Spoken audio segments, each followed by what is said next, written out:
이 시간 말씀은 창세기 28장 10절서부터 22절입니다. 창세기 28장 10절서부터 22절을 제가 개역 한글 성경으로 읽어 드리겠습니다.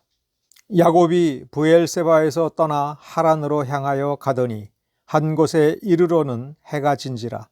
거기서 유숙하려고 그곳에 한 돌을 취하여 베개하고 거기 누워 자더니 꿈에 본즉 사닥다리가 땅 위에 섰는데 그 꼭대기가 하늘에 닿았고 또 본즉 하나님의 사자가 그 위에서 오르락 내리락 하고 또 본즉 여호와께서 그 위에 서서 가라사대 나는 여호와니 너의 조부 아브라함의 하나님이요 이삭의 하나님이라. 너 누운 땅을 내가 너와 네 자손에게 주리니 네 자손이 땅의 티끌같이 되어서 동서남북에 편만할지며 땅의 모든 족속이 너와 네 자손을 인하여 복을 얻으리라. 내가 너와 함께 있어 내가 어디로 가든지 너를 지키며 너를 이끌어 이 땅으로 돌아오게 할지라. 내가 네게 허락한 것을 다 이루기까지 너를 떠나지 아니하리라 하신지라. 야곱이 잠에 깨어 가로되 여호와께서 과연 여기 계시거늘 내가 알지 못하였도다. 이에 두려워하여 가로되 두렵도다 이곳이요 다른 것이 아니라 이는 하나님의 전이요 이는 하늘의 문이로다 하고 야곱이 아침에 일찍이 일어나 베개하였던 돌을 가져 기둥으로 세우고 그 위에 기름을 붓고 그곳 이름을 베델이라 하였더라.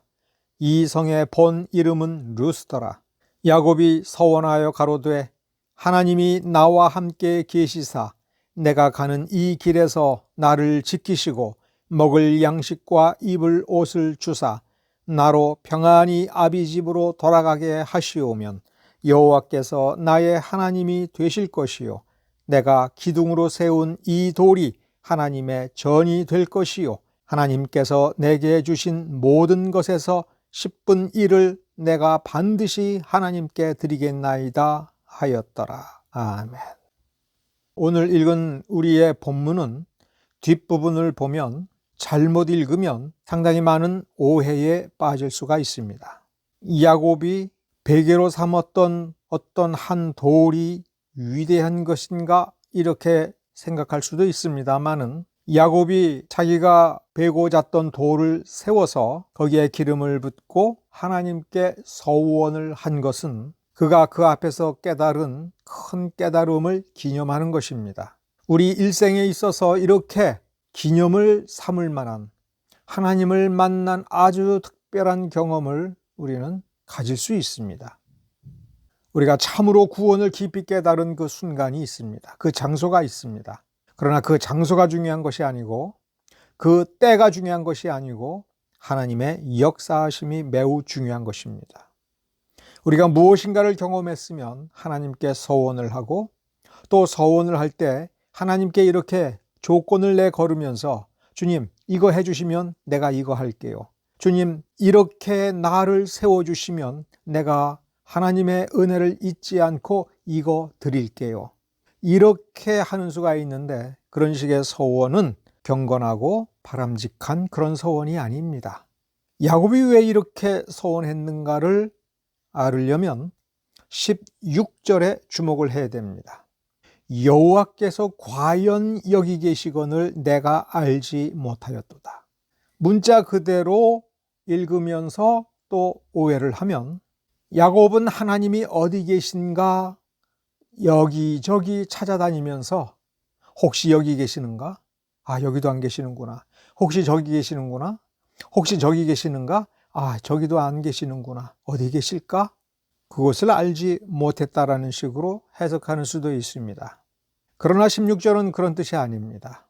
77살이 되고 에서에게 쫓겨서 밧단 아람으로 가는데 이렇게 루스라고 하는 훗날 베델이라고 부르는 이 장소를 지날 때까지 야곱은 평생에 걸쳐서 그는 간절히 하나님을 구하고 있었다라고 하는 것을 알 수 있습니다. 앞에 모든 내용에서 야곱은 어떤 사람이었습니까? 어떤 이미지를 우리가 느낄 수가 있었습니까? 그는 어린 자였습니다. 큰 자와 어린 자라고 하는 성경의 표현이 있을 때 야곱은 큰 자보다 못한 자요, 어린 자요, 약한 자였습니다. 에서가 하나님 알기를 가볍게 알고 장자권 알기를 아주 가볍게 알고, 그러나 무엇보다도 경쟁자인 야곱을 우습게 알고 멸시하고 언제든지 마음 먹으면 죽일 수 있는 야곱 입장에서는 위협감을 느끼고 어떻게 아무리 몸부림을 쳐도 해결할 수 없는 연약한 존재였던 것입니다. 하나님을 믿었기에 하나님의 응답을 기다렸고, 자신의 연약함을 하나님께서 도와주기를 기다렸고, 자신의 몸부림치는 것을 하나님께서 불쌍히 여겨서 함께 해주기를 바랬으나 77세가 되는 이날까지의 모든 행적에서 그는 마치 하나님께로부터 버림받은 사람인 것처럼 그렇게 아무것도 아닌 존재로 살아왔습니다.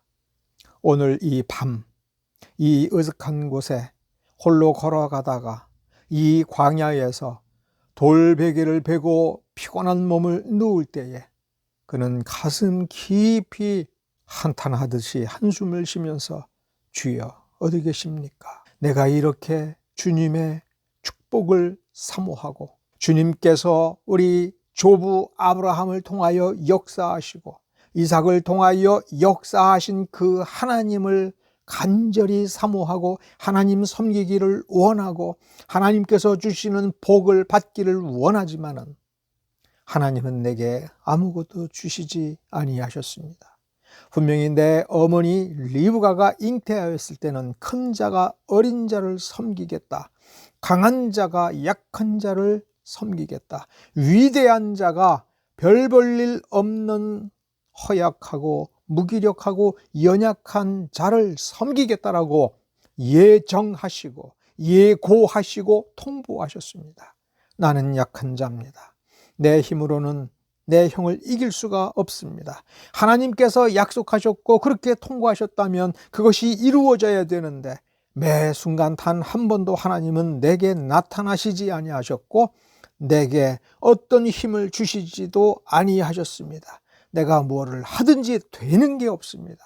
아무리 몸부림을 쳐도 되는 게 없습니다. 하나님 어디 계셨습니까? 그는 평생을 그렇게 지금까지 그렇게 울부짖으면서 그럼에도 불구하고 하나님을 놓지 않고 하나님을 향한 믿음을 포기하지 않고 할 수 있는 대로 끝까지 그 믿음을 추구해 왔다는 것을 16절에서 알 수 있습니다. 하나님은 정말 여기 계시는구나. 여기가 어디입니까? 그가 아무것도 아닌 존재, 벌레만도 못한 존재처럼 스스로를 여기면서 마치 기절하듯이 잠에 빠진 이 자리, 주님이 자기를 찾아온 곳입니다. 여기에서 아브라함에게 약속하신 그 하나님이 야곱에게 말씀을 주십니다. 13절에 나는 여호와 너의 조부 아브라함의 하나님이요 이삭의 하나님이라. 아브라함을 이 가나안 땅으로 불러들이고 이삭을 예정하고 이삭을 지키시고 이삭과 함께한 그 능력자 하나님이 이 야곱에게 나타나셔서 첫 마디가 너 누운 땅을 내가 너와 내 자손에게 주겠다. 이삭이 축복을 했는데 하나님께서 확인을 해 주신 겁니다. 이삭이 축복한 것을 하나님께서 비준해 주시는 것이 아니라 원래 온 땅의 통치자는 하나님이십니다. 하나님이 아브라함에게 주시겠다고 한 것이고 이삭에게 주시겠다라고 한 것입니다. 이제 쌍둥이가 있습니다. 둘 중에 누구냐라고 할 때 하나님께서 나는 야곱 너에게 주겠다. 여기서 야곱은 매우 중요한 한 가지를 깨달을 수 있었을 것입니다. 아브라함이 축복해주고 이삭이 축복해주는 게 본질이 아니라는 겁니다. 아브라함이 축복해주고 이삭이 축복해주는 그것은 하나님께 대한 순종인 겁니다. 그러나 지금까지는 아버지가 나를 축복해 주기를 간절히 원했던 겁니다. 할아버지 아브라함이 아버지 이삭을 축복하듯이 그 아버지 이삭이 자기를 축복해 주기를, 그리고 그렇게 축복기도 받으면 이 가나안 땅이 자기 것이 되고, 그리고 자기가 무엇인가를 이루는 족장이 될 수 있다라고 하는 것, 하나님의 축복과 능력이 함께하는 사람이 될 수 있을 것이다라고 하는 것을 생각하고 정말 진심으로 온 마음을 다해서 하나님을 찾았고 축복을 쫓아갔습니다. 그러나 이삭이 축복했기 때문이 아니라 하나님이 주시겠다라고 하기 때문에, 하나님께서 그렇게 정하셨기 때문에 그 정하신 대로 이룰 것이다라고 하나님께서 이렇게 13절에서 14절에서 너와 네 자손, 그리고 그 자손을 통하여 그 자손 때문에 다 복을 받을 것이다. 그러면서 15절에 이렇게 고향을 떠나는 야곱에게 하나님께서 축복하십니다. 내가 너와 함께 하겠다. 내가 어디로 가든지 너를 지키겠다. 너를 이끌어 이 땅으로 돌아오게 할 거다. 내가 네게 허락한 것을 다 이루기까지 너를 떠나지 아니하겠다라고 하나님께서 직접 야곱에게 약속하셨습니다. 축복하셨습니다. 이 문구를 보면서 우리가 야곱이라면 뭘 깨달아야 됩니까? 내가 그렇게 추구할 때, 내가 그렇게 경험하기를 원할 때 어떤 경험도 주시지 않고 어떤 축복도 주시지 않고 잠잠히 계셨으나 하나님의 계획은 확실하고 하나님의 정하심은 영원한 것이며 하나님은 늘 나와 함께 하고 계셨구나. 나와 함께 하시면서 나를 지키시고 이끄셨구나.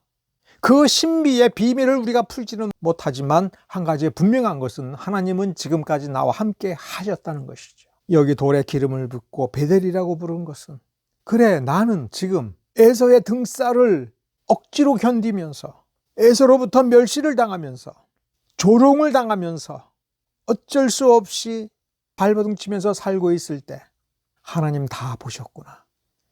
하나님 나와 함께 하셨구나. 그것을 확인하는 순간입니다. 하나님께서 예정하신 것과는 별개로 야곱은 어떤 응답을 받은 겁니까?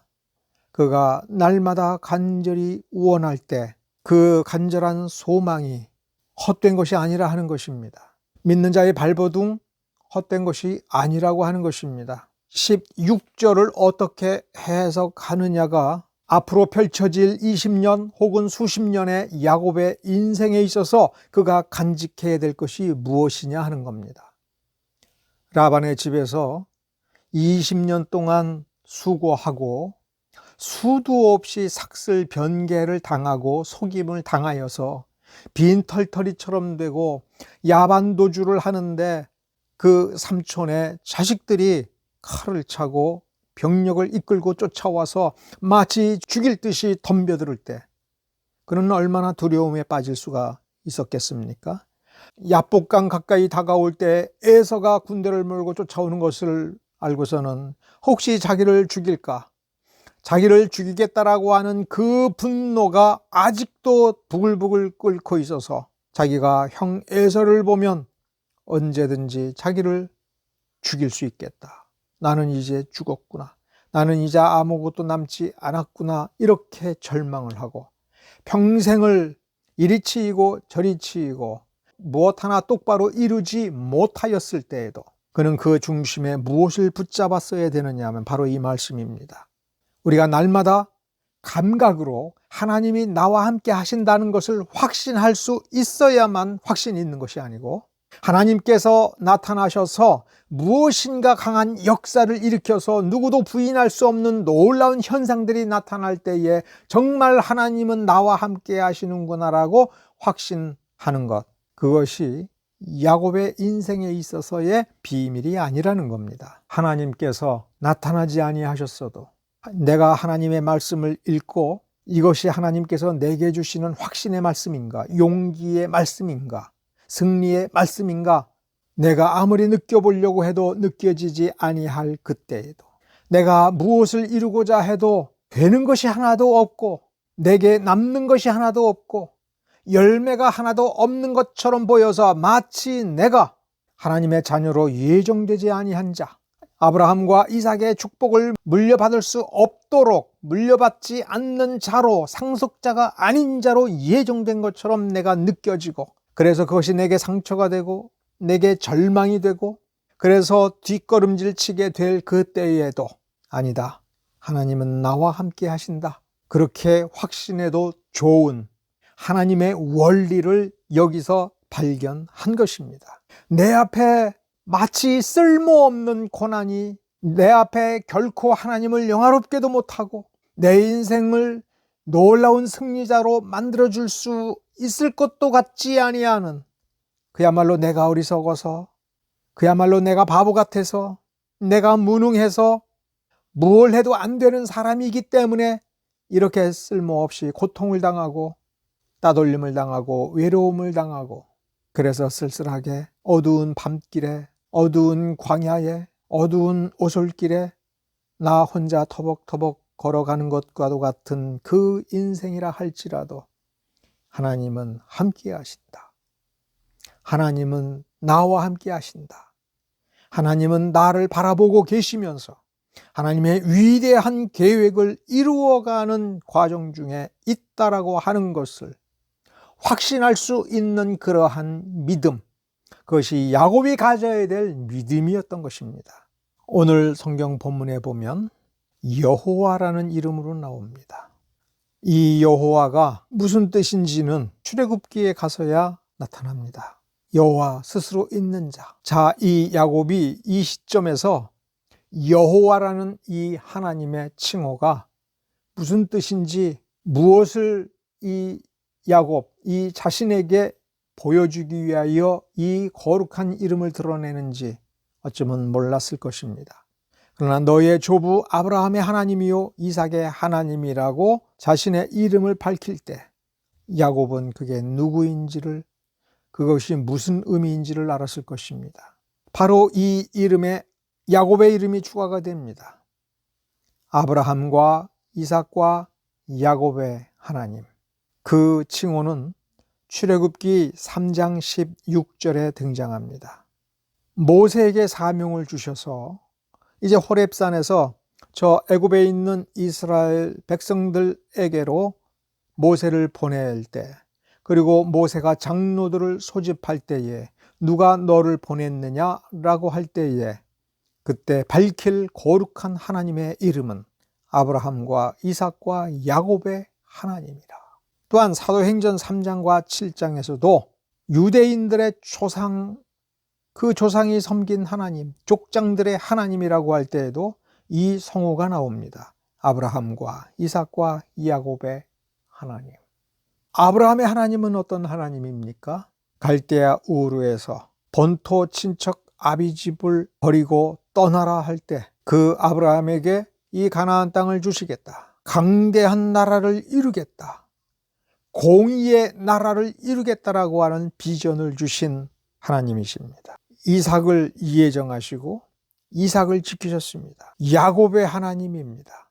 야곱의 하나님은 어떤 하나님인가를 야곱의 일생 전체에서 보면서 하나님께서는 야곱을 어떻게 쓰셨는가, 아브라함이라고 하는 한 셈에서 이삭이라고 하는 계곡을 이루고 시내를 이루었다가 이제 야곱을 통하여 거대한 강을 이루는 그 놀라운 역사를 우리는 확인할 수가 있습니다. 아브라함과 이삭의 하나님과 야곱의 하나님, 야곱이 경험한 하나님은 훨씬 더 위대합니다.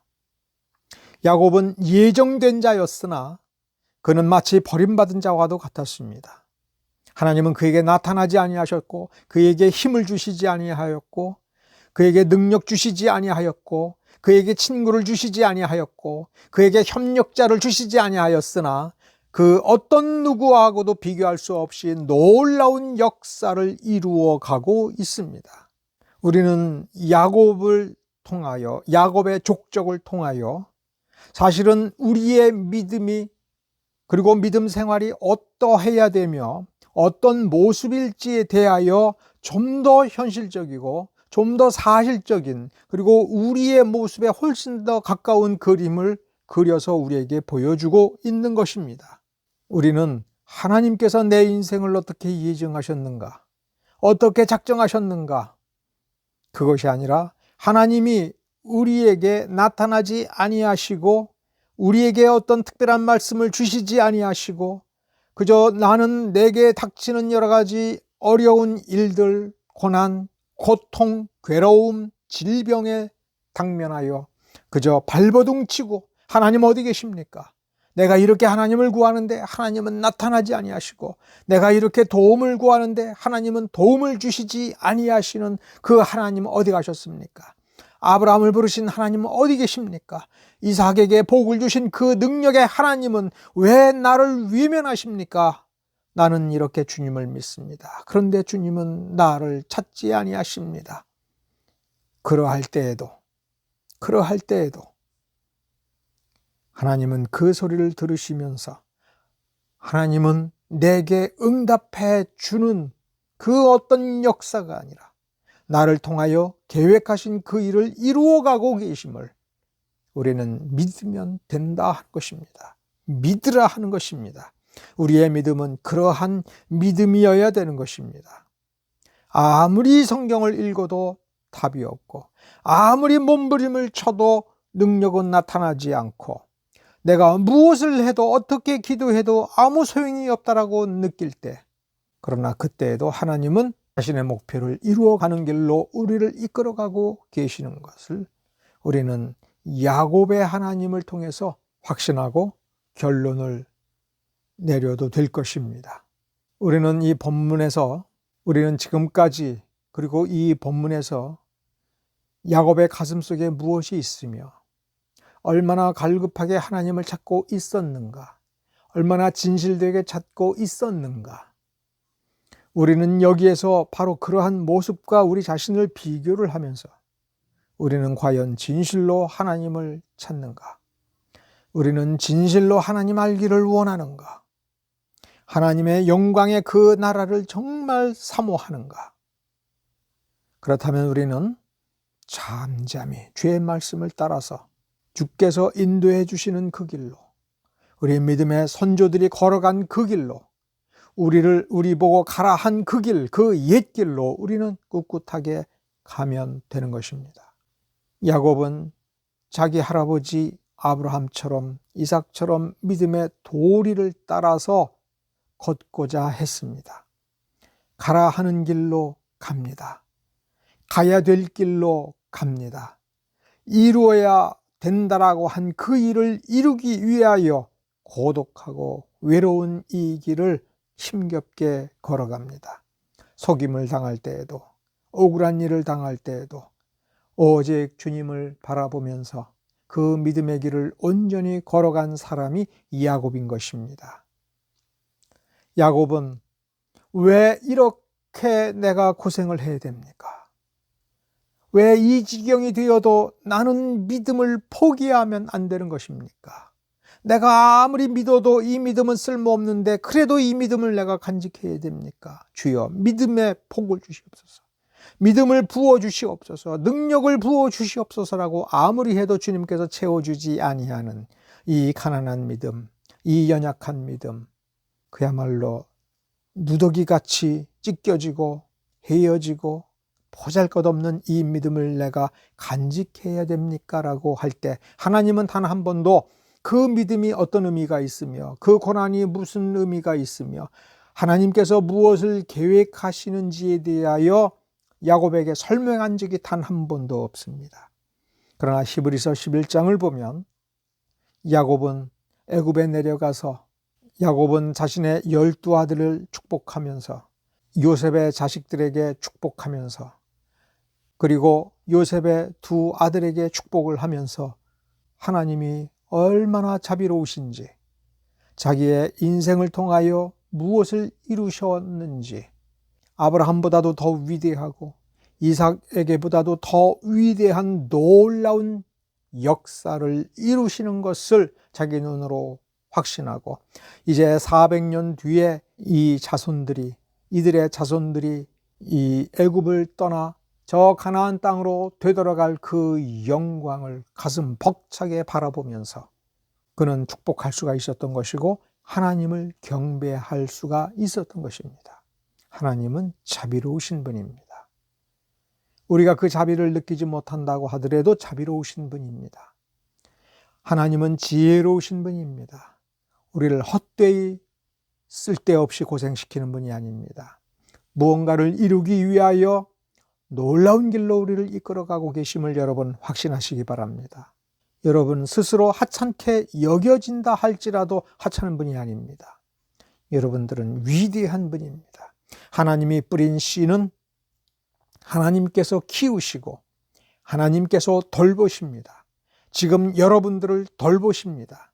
지금 여러분들과 함께 합니다. 지금 가슴이 찢어지고 지금 아무것도 의미 있는 것이 없다고 느껴진다 할지라도 실제로는 전혀 그렇지 않다는 것을 여러분 확신하시기 바랍니다. 기도하겠습니다.